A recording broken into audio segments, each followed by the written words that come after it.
High, তোমরা সবাই কেমন আছো? অনেক দিন কোনো ভিডিও দেওয়া হয়নি, কেন কি আমার এক্সাম চলছে।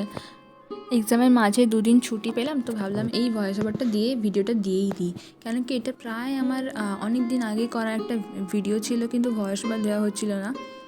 আচ্ছা, এবার বলো তো তোমাদের কেমন লাগবে যদি তোমাদের কোনো পছন্দের জিনিস ভেঙে যায় বা খারাপ হয়ে যায়, আর যদি সেটা হয় তোমার একদম ছোটোবেলার। তো সেরমই আমার সঙ্গেও এটা হয়েছিল। বাড়ির কোনো কারণে এই কাপটা কী করে জানি না ভেঙে গেছিলো। তো কথা বলতে আগে এরম কোনো জিনিস ভেঙে গেলে না ভীষণভাবে মন খারাপ হতো, কিন্তু এখন আমি অপেক্ষায় থাকি কখন কোনো কিছু ভেঙে যাবে আর সেটা দিয়ে আমি কিছু না কিছু একটা বানিয়ে ফেলবো। তো তারপর মাথায় এলো এই কাজটার কথা। এটা আমি অনেক দিন আগে ইউটিউবে দেখেছিলাম, এরমভাবে কাপ দিয়ে বানিয়েছিল। তো তোমরা তো এতক্ষণে বুঝে গেছো যে আমি কী বানিয়েছি। এটা আমি একটা অটো বানিয়েছি, যেটাতে একটা ফ্লাওয়ার ভাসও করতে পারো বা পেন স্ট্যান্ডও করতে পারো। আর এই দেখো, কালারটাও করা প্রায় কমপ্লিট হয়ে গেছে। আজকে আসি, আর এক্সামটা শেষ হলেই অন্যান্য কাজের সঙ্গে ফিরে আসছি।